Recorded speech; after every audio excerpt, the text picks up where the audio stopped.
নমস্কাৰ সাংবাদিক বন্ধুসকল, আমি সোণাৰী নগৰৰ এই পৌৰসভাৰ অন্তৰ্গত কিছুমান কাম চলি আছে, তাৰ বিষয়ে ক'বৰ কাৰণে আপোনালোকক আজি লগ পাইছোঁ। আৰু আমি আপোনালোকক জনাব বিচাৰিছোঁ যে সোণাৰী নগৰৰ এই ড্ৰেইনবিলাক চফা কৰিছে। আজি আপোনালোকে দেখিলে ড্ৰেইনবিলাক চফা কৰিবলৈ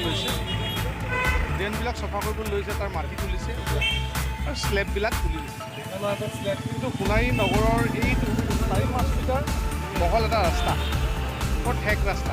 দুখন গাড়ী গ'লে এনেও আপোনাৰ বেলেগ এখন বাইক বা বাইচাইকেল এখন পাৰ হৈ যাব নোৱাৰে। তেনেস্থলত এই টাউনখনৰ দুইটা পাৰ একেলগে খান্দি তেওঁলোকে স্লেববিলাক উঠাই ৰাস্তা কাষত ৰাখি দিছে। এতিয়া গাড়ী জাম লাগিছে ইয়াত, স্কুল কলেজলৈ অহা এখন মহাবিদ্যালয়।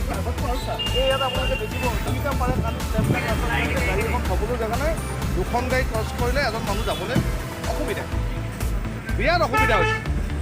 যোৱা 1 ফেব্ৰুৱাৰীৰ পৰা তেওঁলোকে কাম আৰম্ভ কৰিছে, গতিকে এই কাম আৰম্ভ কৰিব লাগিছিলে অক্টোবৰ মাহত স্লেব উঠাই মাটি খান্দি চফা কৰি মানে ডিচেম্বৰতে বা জানুৱাৰীৰ আগতে সেই কাম সমাধা কৰিব লাগিছিল। কিন্তু তেওঁলোকে কাম আৰম্ভ কৰিছে ফেব্ৰুৱাৰীত। মাৰ্চ মাহৰ 10 তাৰিখৰ পৰা প্ৰায় সাধাৰণতে বৰষুণ হয়। মাৰ্চ মাহৰ 10 তাৰিখৰ পৰা সাধাৰণতে বৰষুণ হয়। কিন্তু বৰষুণ যদি আহি যায় এইখিনি কি অৱস্থা হ'ব বাৰু? চব আপোনালোকে সকলো সোণাৰীবাসী ৰাইজ সকলোৱে দেখিবলৈ সিদিনা ইয়াত কেইদিনমানৰ আগতে এজন মানুহ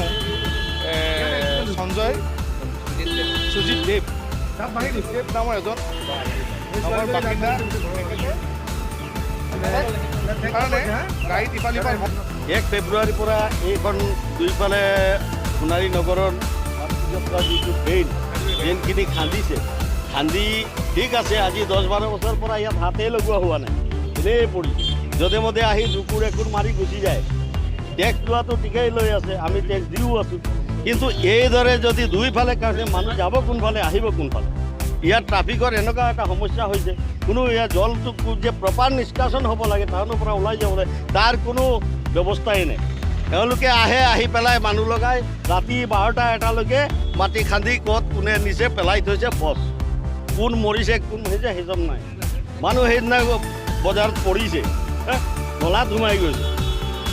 এইবিলাক কাম এতিয়া মাৰ্চ আহি সোমাবলৈ হৈছে। এইবিলাক ডিচেম্বৰৰ পৰা ল'ব লাগিছিল কামটো আগত, তেতিয়া ড্ৰাইভৰটো সোনকালে হ'লহেঁতেন। নাই কোনো পৌৰসভাখনতো আগত পৌৰসভা হৈ থকা নাই নহয়। এখনতো এখন কি ক'ম আৰু এখন ক'ম। আগত যেনেকৈ আমাৰ কংগ্ৰেছ চৰকাৰৰ দিনত কওক বা কংগ্ৰেছক কিবা এটা হ'লে বন্ধ কৰিলে ইমিডিয়েট ৰেছপন্স আমি পাইছিলোঁ। দিলীপ গোহাঁই চেয়াৰমেন থাকোঁতে তেওঁ দৌৰি আহিছিলে ক'ত কি হৈছে। ইয়াত এতিয়া আপুনি কাক ক'ব? চবেই লৈ যা, ইয়াত কাকো ক'ব নাই। ক'লে খালি উল্টা পুল্টা কথা ইমানেই, আৰু একো নাই নহয়। আৰু টেক্স বঢ়াব লাগে। লাইট সোপা লগাইছে, মোৰ ঘৰৰ আগৰ এইকেইটা লাইট আজি 2 বছৰৰ পৰা নজ্বলে। সেইদিনা লগাইছে চলাৰ লাইট, এইটো খুচি হ'লে জ্বলে, নহ'লে নাই। আৰু ইয়াৰ কোনো হেৰি নাই, পোহৰ নাই, তেনেকৈ একো নাই, পোহৰ চোহৰ একো নাই। এনেই লগাই দিছে ঢং এখন, খালি বিল বনোৱাৰ ধান্দাতে আছে এইবিলাক। আৰু কি কাম এইবিলাক?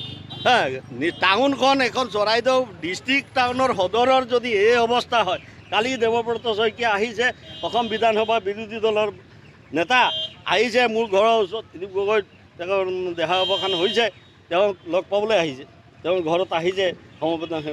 গাড়ী থ'বলৈ জেগা নাই, এনেকুৱা অৱস্থা ইয়াত। উল্টা আৰু পুলিচেনো কি কয়? পুলিচক লগাই দিছে, তোমালোকে হেৰি কৰি থাকা।